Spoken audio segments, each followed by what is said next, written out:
I want you to just close your eyes for a second. Well, assuming you're not driving, obviously. And I just want you to imagine Haiti. Yeah, and be honest with yourself about what actually comes to mind. Right, exactly. Right. What's the very first image that pops into your head? Because if you're being completely honest, that image is probably shaped by decades of a very specific, like, highly distorted media narrative. Oh, absolutely. It's the dramatic news chyrons, right? The disaster report. The endless geopolitical crises, yeah. And look, it is not your fault if that's what you picture. I mean, that is literally what the news cycle feeds us every single day. It's unavoidable. It really is. But the material we are diving into today, it completely bypasses that relentless cycle. Yeah. We're looking at a 2020 Sips travel dispatch titled Beyond the Headlines, The Vibrant Streets of Cap-Haïtien. And it's such a refreshing perspective. It really is. And, reading through the source, it struck me that judging Haiti by its news headlines is, it's like trying to understand an entire beautifully complex movie by looking at just one single dramatic freeze frame. That's a really good way to put it. Right. Like, the hero is in trouble in that one specific frame, but you miss, like, the 2 hours of character development, the gorgeous cinematography, the soundtrack, the humor. The actual story. Exactly. You miss the actual story. Well, the thing is, the economics of global media essentially demand that freeze frame approach, Right. Because bad news sells. Exactly. The news industry functions on macro level crises. So earthquakes, political upheavals, massive economic shifts. That is what generates urgency and, more importantly, viewership. Yeah, it gets people to click. But when you rely solely on that mechanism, it flattens an entire nation into a problem to be solved rather than, a society to be understood. That makes total sense. It creates this highly passive, like one-dimensional understanding of a place. Precisely. And what makes this particular 2026 travel dispatch so incredibly valuable is that it forces a shift. It moves us from that passive consumption of catastrophe to an active observation of a living, breathing culture. And it's not, I should clarify, it's not trying to sell some sanitized, walled-off resort package either. No, not at all. And it's not a crisis report. It is just an honest, really grounded walk through the raw streets of northern Haiti. Okay, so to get past that single freeze frame, we obviously can't just look from a distance. We have to zoom in. Yep. And the dispatch basically drops us right into the heart of Haiti's second largest city, which is Cap-Haïtien, or as it's known locally, Cité Okap. Cité Okap, yeah. And the way the authors capture it is just, it's brilliant. The sensory details are incredibly dense, right? Like, you can practically feel the heat radiating off the pavement. You can hear the noise. The dispatch describes vendors, like, calling out to each other across these narrow ancient alleys, motorbikes just constantly weaving through the crowds. Children laughing, women carrying heavy baskets with this, like, elegant, practiced grace. It paints such a vivid picture. It really does. Yeah. And running underneath all of that movement is the heavy spiced scent of Haitian cuisine just filling the Caribbean air. It sounds amazing. But, reading through it, I actually paused at one point when they were describing the city's dynamic. Oh, which part? Well, the author describes walking the streets of Cité Okap as stepping into a living museum. And I was like, wait a second. Museums are sterile, Right, they're quiet. Yeah. The artifacts are locked behind thick glass, they're temperature controlled, and there's usually some guard hovering nearby to make sure nobody touches anything or, like, speaks too loudly. Keep your voice down, don't use a flash. Exactly. But the environment they're describing in Cap-Haïtien, I mean, the motorbikes, the street food, the constant motion, that sounds like the exact opposite of a museum. Well, see, what's fascinating here is that the tension you're pointing out is entirely the point of the phrase. Really? How so? Think about the function of a traditional museum. It intentionally strips the context away from an artifact to preserve it. It freezes it in time. Okay, yeah. Like taking an ancient pot out of the ground and putting it on a white pedestal. Exactly. Now, the museum aspect the dispatch refers to in Cité Okap is that heavy 17th century colonial architecture. Remember, the city was founded by the French, and those rigid, heavy stone structures with the iron balconies are still there. They were built centuries ago under a brutal colonial regime. Right, so those buildings are the actual artifacts. Yes, but in Cité Okap, the context hasn't been stripped away. It's been completely overwritten. The artifact is still the stage for everyday life. Oh, wow. I love that. The artifact is the stage. Yeah. The contrast between that rigid, historically loaded colonial past and the raw, unscripted, beautiful energy of the people living there today is exactly what makes the city so culturally rich. Because the buildings are basically a testament to a very dark history, but the people repurposing those spaces are a testament to this undeniable life force. Precisely. They're taking spaces that were originally built for their subjugation, and they're actively turning them into these vibrant epicenters of commerce and art and community. They aren't whispering in a gallery, they're actively reshaping the exhibit. That's a fantastic way to phrase it, yeah. That makes a lot of sense. But the dispatch doesn't just stay in the loud, bustling heart of the big city, right?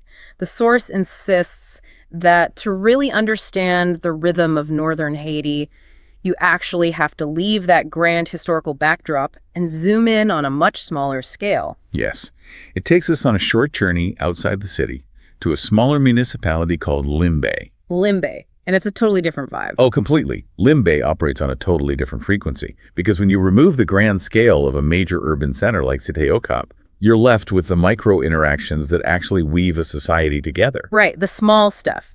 The source calls Limbé a hidden gem, specifically because it almost never makes it onto any mainstream travel itineraries. Exactly. The markets there are colorful and chaotic, but in a wonderful, very organic way. It operates purely on a community scale. And the people are described as being super warm, Right. curious, and really welcoming to visitors. As long as those visitors arrive with respect, Right. rather than, a savior complex. Right, coming to observe, not to fix. I was honestly expecting this part of the dispatch to pivot to grand monuments, though. I mean, Cap-Haïtien is literally near the Citadelle de Ferrières, which is this massive, world-famous fortress. A huge historical landmark, yeah. Right. But the creators of this footage, they completely ignore the monumental stuff. Instead, they focus on the incredibly mundane. Yes, the everyday moments. Like they highlight a grandmother selling fresh fruit by the road. They film young men arguing over a game of dominoes under the shade of a tree. They focus on school children wearing these crisp, perfectly pressed uniforms walking hand in hand. It's beautiful footage. It is, but it almost felt too ordinary to be the centerpiece of a travel documentary. Here's where it gets really interesting to me, though. Why do you think these incredibly quiet, everyday moments are the specific things that no news channel will ever show you? Well, we really have to look at why the mundane feels so subversive in this context. It goes right back to how global media functions. Okay, the freeze frame again. Exactly. When a population is only ever shown in a state of extreme macro-level crisis, their normalcy is systematically erased. Wow, yeah. They're accidentally dehumanized. They get turned into eternal victims of a breaking news banner. So by choosing to focus on a grandmother sorting fruit or a simple game of dominoes, the filmmakers are doing something profound. They're documenting a dignified normalcy. Yes, a dignified normalcy. These micro-routines are profound because they prove that despite whatever macro-level political or economic challenges exist, the daily rhythm of care and community remains completely unbroken. It completely strips away the victim narrative. Like, putting on a crisp school uniform isn't just getting dressed, it's a statement of continuity. It really encourages you to critically think about what constitutes important footage when we're defining a whole country. Right. Like, is a politician shouting at a podium in the Capitol actually more representative of a nation's soul than the meticulous care a parent takes to press their child's uniform in Limbé? Exactly.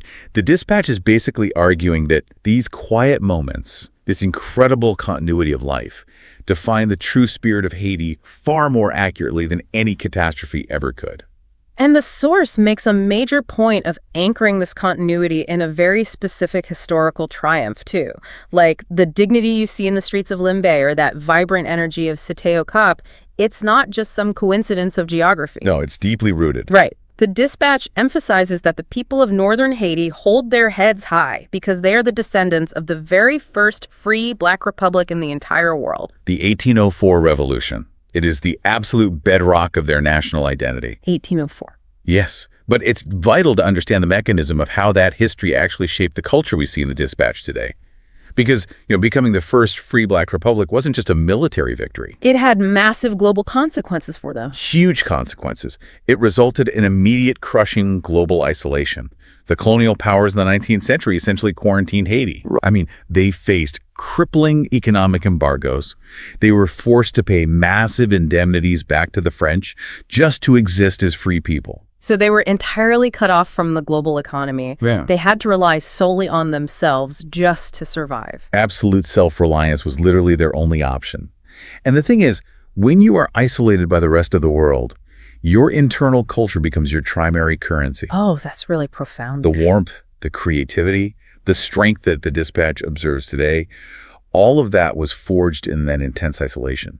It forced the development of an incredibly distinct cultural autonomy. Which you can still see everywhere today. Everywhere. You see it in the preservation and the evolution of Creole traditions, which became a powerful unifying force.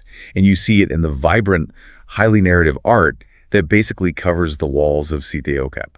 And the dispatch specifically highlights the music, too, like rara music playing on the street corners as a prime example of this autonomy. Rara is such a brilliant illustration of this mechanism. All right, could you explain what it is exactly, for those who might not know? Sure. So it's a form of festival music. It's typically used for street processions during the period leading up to Easter. But its roots are deeply, deeply tied to African traditions and the history of enslaved people in Haiti. It has a very distinct sound, right? Very distinct. It uses cylindrical bamboo trumpets, drums, metal bells. But this raises an important question, right? Beyond just the instrumentation, what is Rara actually doing? Right. Fundamentally, it's about reclaiming public space. It's loud, it is intensely communal, and it physically takes over the streets. Oh, wow. I never thought about it like that. Yeah, I mean, for a population that historically had their movement violently restricted, marching through the streets playing Rara is a continuous living assertion of freedom. So it's not just an aesthetic choice or like fun background music. Not at all. It is a daily, lived expression of independence. That deep, complex history, it bleeds right into the culinary scene, too. The dispatch promises that the food in northern Haiti will surprise even the most experienced traveler. The food is an entire journey on its own. It really is. The source highlights griot, which is this incredibly flavorful, marinated, deeply fried pork. Oh, yes. And then there's pickles, the spicy pickled cabbage and carrot relish that seems to just go on absolutely everything. Usually washed down with fresh coconut water. Exactly. And, earlier I was really trying to think of a way to describe how this culture functions, to tie it all together. And I think the actual process of making pickles is basically the perfect metaphor for it. Wait, really? How so? Well, so to make pickles, you take these raw, everyday ingredients, right? Just cabbage, carrots, some peppers. And you submerge them in a highly acidic, harsh environment of vinegar and Scotch bonnet peppers. Right, a very intense environment. Very intense. And if you didn't know any better, you'd think that acid would just completely destroy the vegetables. But instead, over time, that harsh environment actually preserves them. I see where you're going with this. Right. It elevates them. It gives them this vibrant, surprising, spicy kick that totally wakes you up. And honestly, the culture described in this dispatch feels the exact same way. That's a fantastic analogy. Thanks. Because the harsh, acidic environment of global isolation and historical hardship, it didn't destroy the raw ingredients of their community. It preserved and elevated their identity into something incredibly potent and just fiercely alive. The pressure created the preservation. Yeah. I love that. And, the culinary journey described in the source is essentially a historical archive you can literally taste. A historical archive you can taste. Wow. It's true. Every spice blend, every preservation technique, like the pickling of the pickles or the specific marination of the griots, it carries the memory of the people who developed it. Because they were operating under immense external pressure. Exactly. Utilizing whatever local resources they had to create something that provided not just, caloric sustenance, but a vital source of joy and cultural pride. They completely refuse to be defined by outsiders. They do. When the media paints a picture of helpless victims, the people of Haiti just continue to paint their own reality, maintaining these rich culinary and artistic traditions against all odds. They are living their own narrative, completely regardless of who is rolling a camera. Absolutely. Or, well, in the case of this specific travel dispatch, they're finally being captured by a camera that actually respects that narrative. Yes. The creators of this footage didn't go in with an agenda. They went in to walk side by side with the people. They didn't look down on them from a news helicopter trying to capture disaster footage. Right, they just walked the streets. And by doing so, they captured what they call the undeniable life force of the nation. I think it's a powerful reminder that when we actively seek out honest, respectful content, we essentially cure ourselves of information overload. We really need that cure right now, I think. We do. We live in an era where the loudest, most negative voices usually dominate our feeds. But just shifting our attention allows us to discover the beautiful, unfiltered reality of places that the rest of the world either totally overlooks or entirely misunderstands. As the dispatch notes at the very end, Haiti is waiting. It is waiting to surprise you if you are willing to look past the headlines. It's such a perfect closing thought from the source. It really is. So we started this deep dive by challenging that distorted image in your head. We walked through the historically layered, vibrating streets of Cité Okap, where people are actively reshaping the relics of their colonial past. And we slowed down to appreciate the profound, dignified normalcy of a simple game of dominoes in the hidden gem of Limbé. Right. And we dug into the mechanisms of a profoundly resilient people who took historical isolation and turned it into this vibrant cultural autonomy. It's an incredible journey. It is. But, this dispatch really makes you rethink how you view the entire world, not just Haiti. Oh, absolutely. It challenges your entire lens. It really does. So I want to leave you with a final thought to mull over. The creators of this footage traveled all the way to northern Haiti to find raw, unfiltered beauty hidden behind negative headlines. But what if you applied that exact same lens to your own world? What vibrant, undeniable life force exists in your own city or your own neighborhood that the daily news completely misses? Because if you only look at the freeze frame, you are missing the entire movie. Keep questioning the headlines and keep exploring.